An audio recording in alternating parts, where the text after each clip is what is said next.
Hundreds of American POWs did not return from the Korean War, yet no American president has ever asked the leader of North Korea about the fate of American POWs left behind when the Korean War ended. Why? In 1953, the three-year-long Korean War with over 36,000 American casualties ended in a stalemate and a signing of an armistice agreement to end the hostilities. A peace treaty could not be achieved primarily because the exchange of POWs could not be agreed upon. The US and South Korean militaries allowed thousands of North Korean and Chinese soldiers to defect, and the North Korean negotiators demanded their return. Since that was not possible, North Korea withheld hundreds of American and South Korean POWs. The South Korean government acknowledges their abandoned POWs and continues to this day to seek their release, while the US government denies any of its POWs were left behind. North Korea did not return a large number of American servicemen at the end of the war, and that some of the men left behind were sent to Communist China and to the Soviet Union. Internal documents and statements made at the time also show that our government believed that men were still alive in captivity, and until only a few months ago has kept that reality from the American people.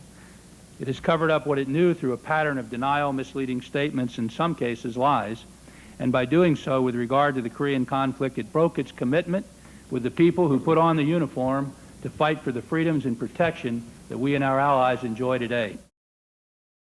U.S. Corporal Roger Dumas was one of these abandoned POWs. Although the U.S. government denied Roger was ever a POW, a federal judge in 1981 ordered the U.S. Army to reclassify Roger from missing presumed dead to prisoner of war. The unprecedented lawsuit was brought by Roger's brother, Bob Dumas, also a Korean War veteran, after a grueling 25-year investigation into the U.S. government's cover-up of Corporal Roger Dumas's abandonment in North Korea. Mr. Dumas, you have done something that I have done on several occasions, which is to meet one-on-one personally with North Koreans rather than going through the military armistice commander. But what is your reaction to the people that you have talked with in terms of their resolve here? Well, I've had 19 meetings with them in person, and I've had 250 phone calls, all tape recorded, if anybody wants to listen to them, with the ambassadors, and they allowed me to do this. They have never wavered from the issue of POWs and MIAs, and they've never asked for any money. They've never asked for anything but someone like you. You were the first man to walk into North Korea in the history of the North Korean government, a senator, a United States senator, and you talked with these people. So if you can talk with them, why can't the President of the United States talk with them, or the Vice President of the United States, or the Secretary of Defense, or the Secretary of State? This is all they ever said all these years. One-on-one. You know, you speak to them. You know how they are. They're one-on-one. Today, there is still no peace treaty officially ending the Korean War, and the U.S. government continues to deny live POWs were left behind. Colonel Joe Schlater, November 9, 1989. There is no evidence to suggest that any U.S. personnel were not released from captivity in Korea. Now that's just, I just don't understand people in responsible positions coming up here to the Hill and saying that kind of thing. And I don't want to dispute it because I've been through that for 8 years with you people.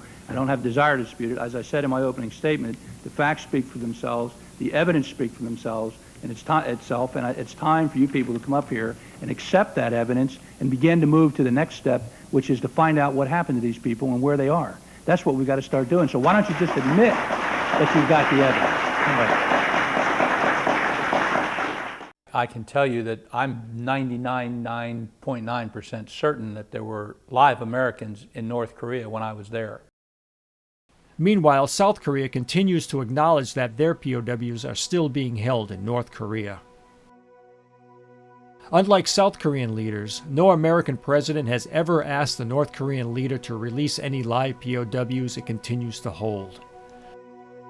To protect the lie that POWs were never left behind, American negotiators only seek the release of remains. I think it's safe for the American government to find remains of POWs because the remains cannot talk or show anger.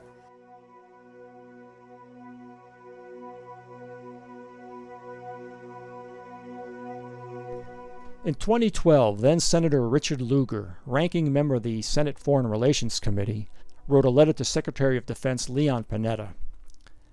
Actual contact between U.S. and North Korean military officials will also provide clear opportunity to inquire as to whether American service personnel missing from the Korean War, involuntarily imprisoned or otherwise, remain in North Korea.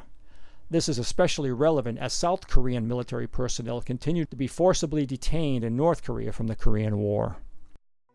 Senator Lugar's efforts were thwarted when he lost his re-election bid in 2013. This is the final hour for any American Korean War POW who may still be alive in North Korea. Is it asking too much for their president to ask the North Korean leader for their return? Are the lives of our POWs worth less than revealing to the American public and the world that yes, we did leave POWs behind? The truth shall not only set our POWs free, it will set our nation free. President Trump asked the question, Kim Jong-un, are American POWs alive in North Korea? You can help our missing POWs. Sign the petition urging the President to ask the North Korean leader to release any American POWs who may still be in North Korea. Find the petition link at missingpresumedead.com. And watch the award-winning feature documentary film, Missing Presumed Dead, The Search for America's POWs, streaming on YouTube and Vimeo.